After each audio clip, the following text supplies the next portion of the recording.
अस्सलाम वालेकुम व्यूअर्स, मैं साजिद काजी हूं और एक और वीडियो के साथ आपकी खिदमत में हाजिर हूं। आज मैं फेक रेंटल इनकम वाले प्रोजेक्ट्स को एक्सपोज करने जा रहा हूं आपके सामने, और कई दफ़ा पहले भी मैं इसके ऊपर दबे लफ्ज़ों में बहुत सारी चीज़ें आपके सामने रख चुका हूं, लेकिन इसके बावजूद लोग ऐसे स्कैम्स का हिस्सा बनते हैं, इसका शिकार बनते हैं और लोग वहाँ पर अपने पैसे जाके जमा कराते हैं इस चक्कर में कि उनको माहाना रेंटल इनकम जो है वो मिलना शुरू हो जाएगी। और एंड पे क्या होता है कि वो अपनी एक्चुअल रकम से भी हाथ धो बैठते हैं। कई ऐसे वाक़यात मैंने आपके सामने रखे हैं कि जहां पे लोगों के एक्चुअल पैसे जो हैं वो फंस चुके हैं और वहां पे वो उनको रेंटल इनकम का रिटर्न जो है वो भी नहीं मिल रहा और अपने पैसे भी उनके बर्बाद हो गए और प्रोजेक्ट तो बन ही नहीं रहे।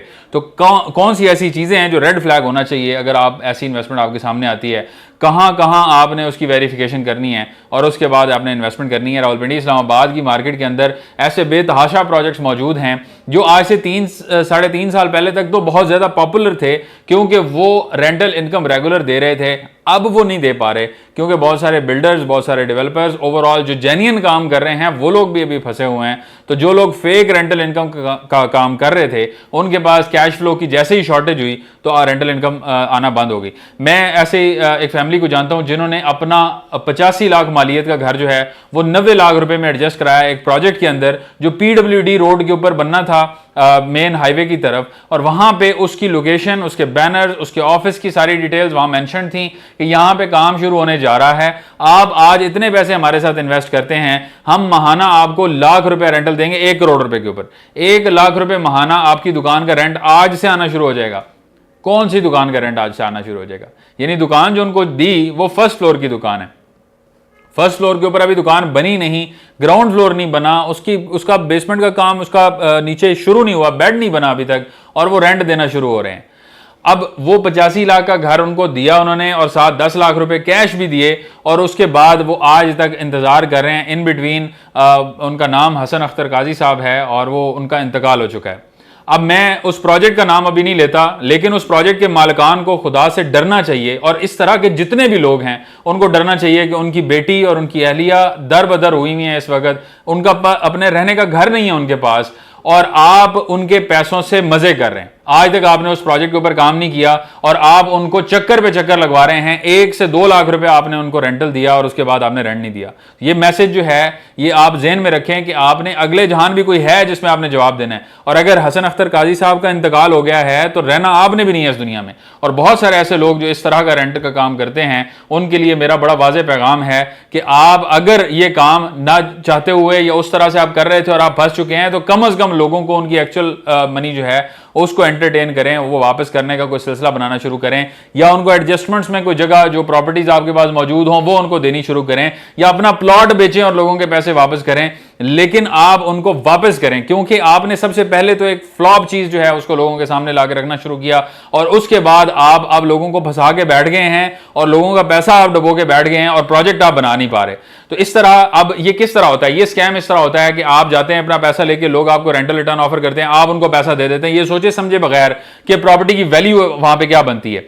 मिसाल के तौर पे बहरिया के अंदर यहां पे एक ऐसी स्कीम मौजूद है जहां पे आपको एक बेडरूम स्वीट जो है, एक बेडरूम स्वीट का साइज जो है वो होता है तकरीबन 250 स्क्वायर फीट।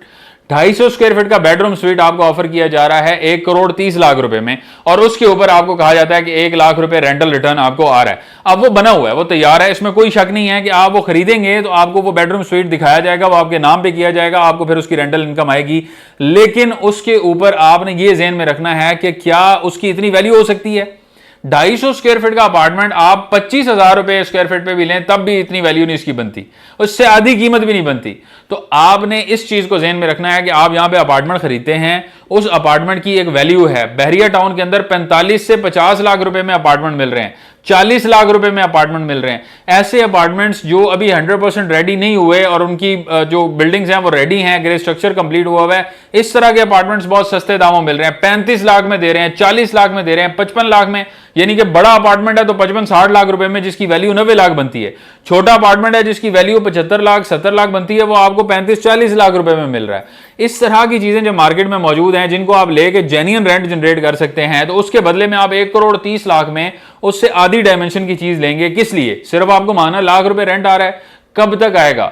जब तक वहां पे वो मैनेजमेंट या वो कंपनी जो है वो अपने पैसे की सर्कुलेशन बना के रखेगी तब तक आपको रेंट आता रहेगा। जैसे ही उनकी सर्कुलेशन फंसेगी तो आपको वो रेंट देना बंद कर देंगे। एक साल आपका रेंट बंद होगा तो आप कहेंगे कि पैसे तो मैंने दिए हुए हैं, रेंट तो मुझे आ नहीं रहा, चलो बेचो यार इसको। अब आप बेचने के लिए जाएंगे साल के बाद तो आपको पता चलेगा कि 1,30,00,000 वाली 250 स्क्वायर फीट की जो आपके पास चीज है वो लेने को कोई तैयार नहीं है, क्योंकि आप महंगी खरीद चुके हैं। आपको पता चलेगा तब जब आप उसको बेचने के लिए मार्केट में जाएंगे। तो ये वो स्कैम्स हैं जिनसे आपने बचना है। दुकानों के अंदर इस तरह से होता है, सेकंड फ्लोर की दुकान है जी, मेज़नाइन फ्लोर की दुकान है, ग्राउंड फ्लोर की दुकान भी नहीं है, और वो इतनी महंगे दामों आपको मिलती है, 70 square feet, 80 square feet, 100 square feet, 150 square feet, और उसके अंदर आपको महाना रेंटल आ रहा है। और दुकान बनी हो तो समझ में आता है, दुकान बनी नहीं हुई तो रेंट कहां से आ रहा है। यानी आप मुझे एक बात बताएं कि जो एनएफटी वाली स्कीम थी, ये जो डबल शॉ स्कीम थी, ये जो B4U वाले आए थे, वो आपको क्या दे रहे थे? ये जो आपको दे रहे हैं इसमें और उसमें क्या फर्क है? यानी अगर आपको कोई बिजनेस में पैसे लगा के, पैसे कमा के उसमें से हिस्सा दे रहा है तो समझ में आता है कि आपने 10 लाख उसको दिए और उसने 10 लाख के बदले उससे 1 लाख रुपए कमाया और उसने कहा 60,000 मैं रखूंगा, 40,000 आपको दूंगा, तो समझ में आता है कि उसने मेहनत की, उसने सब कुछ किया, उसने 60,000 अपना रखा, 40,000 आपको दिया। ये ठीक है, ये बात ओके, समझ आती है। उसमें रिस्क इन्वॉल्व है कि बिजनेस अगर डूबता है तो आपका पैसा डूब सकता है, लेकिन वो चलता है तो आपको ज्यादा पैसे भी आ सकते हैं, वो समझ में आता है। अगर आप किसी को ऐसी जगह पे इन्वेस्ट करते हैं जहां पे उसने रेंट के लिए शॉप भी मौजूद है, अपार्टमेंट भी मौजूद है, वो कहता है रेंट पे मैं लगाऊंगा, और वहां से वो रेंटल इनकम जनरेट करता है आपके करोड़ रुपए की चीज के ऊपर। मिसाल के तौर पे वो रेंट जनरेट करता है 50,000 रुपए का, और वो कहता है आपको 25 दूंगा, 25 मैं रखूंगा क्योंकि मैं मेहनत कर रहा हूं, तो वो ठीक है, वो भी समझ में आता है। लेकिन एक बंदा आपको कहता है कि आप मुझे करोड़ रुपए दे दें और ये मेरा प्रोजेक्ट है जो अभी बना नहीं है, उसके ऊपर मैं आपको अगले महीने से लाख रुपए रेंट देता हूं, तो मेरी बात ये ज़हन में रखें कि वो आपको उसी करोड़ रुपए में से लाख रुपए वापस कर रहा है, जिस तरह एनएफटी वाले कर रहे थे, जिस तरह B4U वाले कर रहे थे, जिस तरह ऐसे सैकड़ों आए जिन लोगों ने आपको चूना लगाया, आप फिर उसी चक्कर में पड़ते हैं और फिर हमें कॉल करके आप बताते हैं कि मेरे साथ ये हो गया। भाई आपको जब रेगुलरली हम बता रहे हैं, और मेरे जैसे कई और लोग हैं जो रेगुलरली वीडियोस बनाते हैं, मुझसे बड़े यूट्यूब की चैनल्स हैं उनके, वो रेगुलर इस चीज को बताते हैं कि आप ऐसी जेन्युइन प्रॉपर्टी में तो जरूर इन्वेस्ट करें कि जहां पे आपको ये पता हो कि फिजिकल पोजेशन हमें 2 साल 3 साल में मिल जाएगा और इंस्टॉलमेंट प्लान आपको मिल रहा है, ये तो समझ में आता है। लेकिन ऐसी जगह पे इन्वेस्ट करना जहां पे फौरी रेंटल मिल रहा हो और पोजेशन का पता ना हो, ये आपको नंबर 1 तो ये है कि ये 100% सूद है। आप अपने पैसे के ऊपर पैसा ले रहे हैं, आपको वो पैसा कमा के नहीं दे रहे, ये बात आप ज़हन में रखें।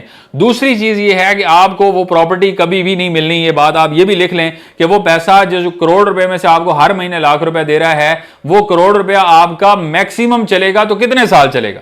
6 साल चलेगा, 7 साल चलेगा, वो खत्म हो जाएगा। और 6-7 साल में उसने अपनी बिल्डिंग के ऊपर पैसे नहीं लगाने। अच्छा, वो सिर्फ आपके साथ एग्रीमेंट करके नहीं बैठा हुआ, वो 50 लोगों के साथ और भी एग्रीमेंट करके बैठा हुआ, और जब उसको लगेगा कि वो ट्रिप कर रहा है तो इतना पैसा उसके पास होगा कि वो आसानी यूरोप में, यूके में कहीं भी शिफ्ट हो सकता है। आप उसको कहां पकड़ेंगे? 3 से 4 अरब रुपए का फ्रॉड गुलबर्ग ग्रीन में हुआ और वीडियोस भरी पड़ी हैं सोशल मीडिया के ऊपर, इसी चक्कर में फ्रॉड हुआ। लोग रोते हैं, बाद में कहते हैं पाकिस्तान में हमें इंसाफ नहीं मिलता, ये मैं फाइलें लेके घूम रहा हूं। तो जब आप उस चीज को रेंटल के चक्कर में एक खाली प्लॉट के ऊपर आप पैसे दे रहे थे, उस टाइम आपने ये नहीं सोचा या आपने किसी से पूछना गवारा नहीं किया कि क्या ये पॉसिबल है कि एक बिल्डिंग अभी रेडी नहीं हुई तो उसके ऊपर रेंट आ सकता है। ये वो पॉन्जी स्कीम्स हैं जो रियल एस्टेट में पाकिस्तान में मुतारिफ कराई गई हैं और इसके अंदर लोगों को मुसलसल नुकसान हो रहा है। अगर आप नुकसान से बचना चाहते हैं तो कम से कम जेन्युइन प्रॉपर्टीज के अंदर इन्वेस्ट करें। अगर आपको इंस्टॉलमेंट प्लान के दौरान रेंट नहीं मिलता तो कोई फर्क नहीं पड़ता। अगर बिल्डिंग कंप्लीट नहीं हुई और आपने ऐसी चीज खरीदी है, आपको सस्ते दामों वो चीज मिलेगी, आप उसके ऊपर बाद में उसको रेंट पे लगा के पैसे जनरेट करेंगे तो समझ में आता है। लेकिन आपको कोई महंगे दामों चीज बेचे और कहे कि ये ऊपर वाले 12 लाख रुपए आपके साल का रेंट है, 1 लाख रुपए महीना, तो आप नुकसान कर रहे हैं भाई, आप फायदा नहीं कर रहे। अगर वो बिल्डिंग रेंट पे लगी हुई है और आपको उसका रेंटल मिल रहा है तो समझ में आता है। रेंट पे नहीं लगी हुई और आपको कोई पैसे ऑफर कर रहा है तो समझें कि वो जितने पैसे आपको साल के ऑफर कर रहा है, इतना पैसा वो आपको महंगी चीज बेच रहा है। और इस चीज के ऊपर अगर आप गौर नहीं करेंगे, इस चीज के ऊपर अगर आप नहीं सोचेंगे पैसे लगाने से पहले, तो ये चीज आपको आगे जाके ऐसा डसेगी कि आपने जो रेंटल लिया होगा 1 साल, 8 महीने, 6 महीने, वो कुछ भी नहीं है जो आपने टोटल पैसे दिए होंगे उसके बदले में। इस तरह की चीजें बहुत सारे और भी सेक्टर्स के अंदर होती रही हैं। बहरहाल ये चीजें आपके सामने रेगुलरली लाने का मकसद ये है कि आप अपने आप को खुद भी सोचें। हमेशा गलती दूसरे बंदे की नहीं होती। रियल एस्टेट एजेंट्स, रियल्टर्स जो मार्केट में काम कर रहे हैं, हमेशा गलती उनकी नहीं होती, कुछ गलती अपनी भी होती है। इसको भी सोचना चाहिए। इस थॉट को मैं आपके सामने रखता हूं कि क्या ऐसी इन्वेस्टमेंट्स जो कि फिजिकली पॉसिबल ना हो, जिससे कोई बिजनेस जनरेट कर ही ना रहा हो और वहां पे वो आपको प्रॉफिट दे रहा हो, तो आपकी इसके बारे में क्या राय है कमेंट सेक्शन में हमें जरूर आगाह कीजिएगा। हमें अपनी दुआ में याद रखें। मिलते हैं आपसे नेक्स्ट वीडियो में, तब तक के लिए अल्लाह हाफ़िज़।